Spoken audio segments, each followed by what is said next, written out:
Picture this. A palace built to outlast empires, its granaries full, its walls thick, its king believing, as every king before him believed, that his world was as eternal. Then one night the fires start. Not one fire, hundreds, across an entire region, from the shores of Greece to the coasts of Syria. Cities that had stood for centuries go up in smoke within the span of a single human lifetime. And when the smoke clears, something extraordinary has happened. Writing disappears. Trade routes vanish. Kings, being kings. An entire interconnected civilization, one of the most advanced the ancient world had ever built, simply stops. Historians call it the Bronze Age collapse. And even after more than a century of digging through the ashes, they still don't fully agree on what caused it. This is the story of how the ancient world's first great globalized civilization came crashing down almost overnight, and why, thousands of years later, we're still trying to piece together the wreckage. To understand how devastating this collapse really was, you have to understand what was lost. Around 1200 BCE, the Eastern Mediterranean wasn't a patchwork of isolated, primitive kingdoms. It was something far more sophisticated. A network of great powers that traded, corresponded, and depended on one another in ways that wouldn't be matched again for centuries. There was Egypt, ruled by pharaohs who commanded one of the wealthiest civilizations on earth. There was the Hittite Empire, a formidable power controlling much of modern-day Turkey, whose armies had once fought Egypt to a standstill. There was Mycenaean Greece, the world of Agamemnon and Achilles, of golden death masks and fortified palaces, later immortalized in the myths of Homer. There was Assyria, rising in Mesopotamia. There was Babylon. There were the trading city-states of Cyprus and the Levant, feeding raw materials into a vast economic web. According to archaeological evidence, these civilizations weren't just neighbors. They were partners in an intricate system of diplomacy and commerce. Royal families intermarried across borders. Kings wrote letters to one another, addressing each other as brothers, exchanging gifts, negotiating trade deals, even asking for medical advice or artisans to be sent from one court to another. Clay tablets recovered from Egypt, written in the diplomatic language of the era, reveal a level of international cooperation that modern historians once assumed simply didn't exist in the ancient world. At the center of it all was bronze. Not gold, not silver, bronze. It was the metal of weapons, tools, armor, and status. And bronze required two ingredients that were almost never found in the same place: copper and tin. Copper was relatively abundant.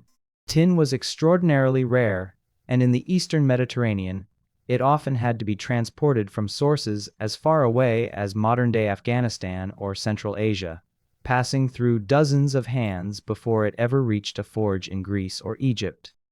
This meant something critical. The entire civilization ran on long, fragile supply chains.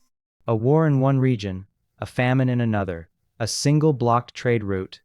Any of these could ripple outward and threaten kingdoms thousands of miles away. It was, in many ways, an early version of globalization. And like every globalized system since, it was only as strong as its weakest link. For centuries, that system held. Palaces grew wealthier. Cities grew larger. Scribes filled clay tablets with records of taxes, trade, and religious offerings. Art flourished. Then, within the span of roughly 50 years, it all came apart. The destruction wasn't gradual. Archaeologists digging through layers of soil across dozens of sites, from Mycenae in Greece to Ugarit in Syria, from Hattusa, the Hittite capital, to cities along the coast of Canaan, kept finding the same haunting signature: a thick of ash. Collapsed walls. Weapons where they fell. In some cases, skeletons found in the rubble, never buried, suggesting the survivors either didn't have time or didn't have anyone left to bury their dead. One of the most chilling discoveries comes from the ancient city of Ugarit, a bustling trade hub on the Syrian coast. Among the ruins, archaeologists found a clay tablet that had never been sent. It was a letter, still sitting in the kiln, baked hard by the very fire that destroyed the city. The king of Ugarit was writing to a neighboring ruler, pleading for help, describing enemy ships approaching by sea. The message was never finished. Whatever happened next happened too fast for the scribe to complete his work. It's one of the closest things we have to a real-time account of the collapse. A voice frozen mid-sentence, describing the end of his world as it happened around him. Ugarit was never rebuilt. Neither were dozens of other major cities across the region. The Hittite capital of Hattusa was abandoned. Mycenaean palaces in Greece, including the legendary citadel of Pylos, burned and were never restored to their former grandeur. Trade routes that had connected the Mediterranean for centuries simply stopped functioning. And most strikingly, in Greece, an entire writing system, the script known as Linear B, disappeared completely. For roughly 300 years afterward, the region entered what historians often call a dark age, a period so poorly documented that we know almost nothing about daily life there until literacy returned, this time using an entirely different alphabet. So what actually caused this? For over a century, researchers have proposed answer after answer, and the honest truth is this: there is no single, universally accepted explanation. What we have instead is a collection of powerful theories, each supported by real evidence, each with real weaknesses, and many historians now believe the answer isn't one cause at all, but several disasters converging at once. Let's start with the most famous theory, one that even has a name pulled straight from ancient records: the Sea Peoples. Egyptian inscriptions from the reign of Pharaoh Ramesses III describe a coalition of seafaring raiders sweeping through the eastern Mediterranean, destroying everything in their path. The Egyptians recorded a massive battle, fought partly at sea, in which Ramesses claims to have repelled these invaders and saved Egypt from the same fate that befell its neighbors. Reliefs carved into the walls of his mortuary temple show chaotic naval combat, capsized ships, and desperate hand-to-hand fighting. For decades, the Sea Peoples were treated almost like the smoking gun of the Bronze Age collapse, a mysterious seaborne horde that toppled empires. But modern historians urge caution here. According to current research, the identity of the Sea Peoples remains genuinely unclear. Some scholars suggest they were displaced populations from the Aegean or Anatolia, refugees from earlier disasters who turned to raiding out of desperation rather than conquest. Others propose they were a loose coalition of different groups, unified only by circumstance, not culture or leadership. There's even debate over whether invasion is the right word at all, or whether these were smaller-scale migrations that later Egyptian propaganda dramatized to celebrate a pharaoh's military triumph. What's clear is that the Sea Peoples were a real and disruptive force. What's debated is whether they were the cause of the collapse, or simply one more symptom of a civilization already unraveling under other pressures. That brings us to a second theory, one that has gained significant traction in recent years thanks to advances in climate science: catastrophic drought. By analyzing ancient pollen records, cave formations, and sediment cores from lake beds across the region, researchers have reconstructed climate patterns from thousands of years ago with startling precision. And what they found was alarming. Multiple independent studies point to a severe, prolonged drought striking the eastern Mediterranean right around the time of the collapse, potentially lasting decades. Consider what that would mean for these ancient societies. Bronze Age kingdoms weren't just militarily interconnected, they were economically dependent on stable agriculture to feed dense urban populations and maintain the massive palace bureaucracies that ran everything from tax collection to temple worship. A severe drought wouldn't just mean hunger. It would mean collapsing tax revenue, starving armies, mass migration as desperate populations searched for food and water, and ultimately, the total breakdown of the political systems holding these kingdoms together. Some researchers believe this drought may explain the Sea Peoples themselves, not as invaders from nowhere, but as climate refugees populations pushed out of their collapsing homelands and forced to migrate, raid, and resettle elsewhere, simply to survive. Under this theory, the destruction we see in the archaeological record isn't the cause of the collapse. It's a symptom of a much larger environmental catastrophe already in motion. Then there's a third factor, one that's easy to overlook because it doesn't leave the same dramatic evidence as burned cities.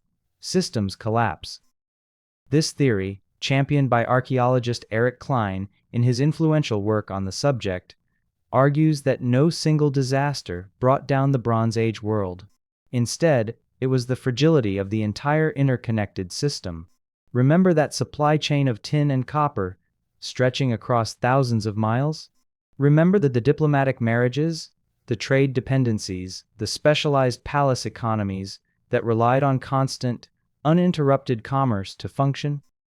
According to this view, the Bronze Age civilizations had become so tightly interconnected, so dependent on one another, that they had also become dangerously fragile.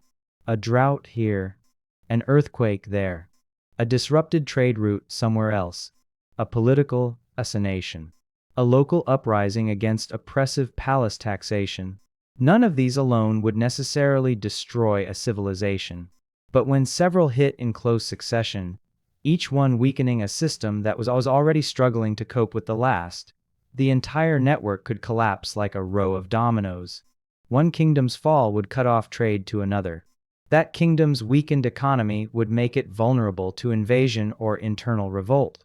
And so the collapse would spread, region by region, until an entire interconnected world had unraveled. It's a theory that resonates uncomfortably with modern audiences, because it describes something we recognize instinctively: the danger of building a highly efficient, highly interconnected system with no resilience built in for when multiple crises strike at once. There's also physical evidence suggesting earthquakes played a role.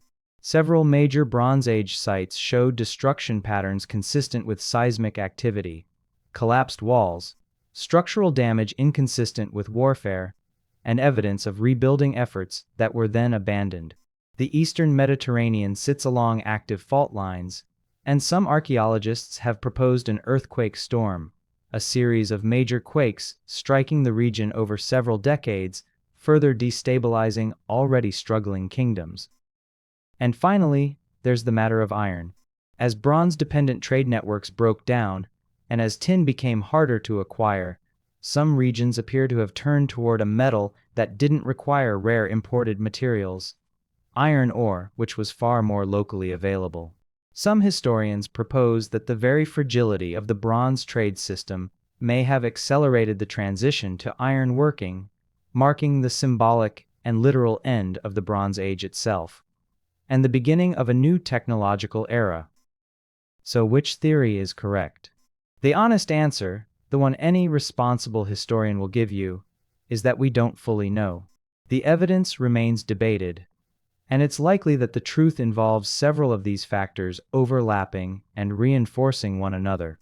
A multi-decade drought weakening agricultural output, famine triggering mass migration, migrating populations becoming the raiders later remembered as the Sea Peoples, earthquakes striking already weakened cities, trade routes collapsing under the combined pressure, and an interconnected political system too rigid, too specialized, and too dependent on stability to adapt when everything happened at once.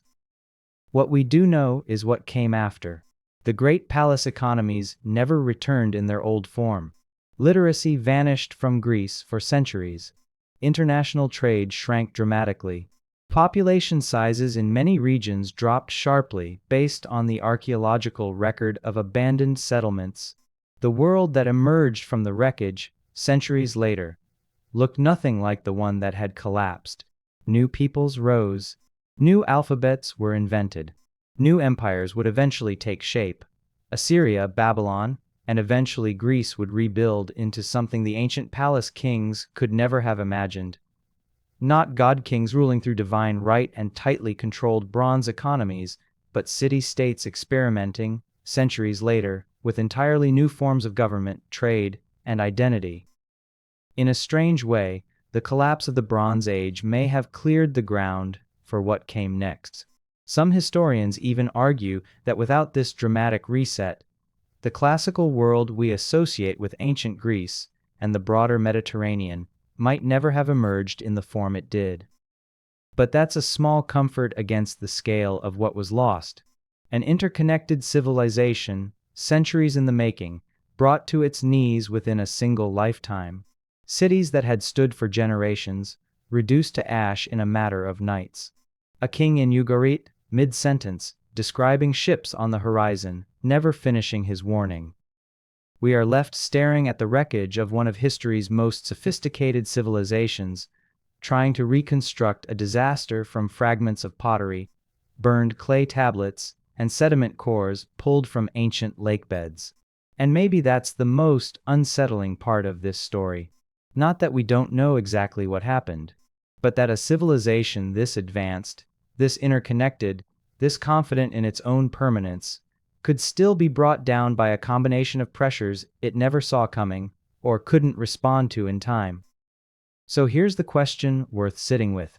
If one of the most advanced, interconnected civilizations in the ancient world could collapse within a single generation, largely without warning, what does that say about the fragility of complex systems in general? What do you think finally tipped the Bronze Age world over the edge? Drought, invasion, systemic fragility, or all of it together? Let us know what you think happened in the comments below.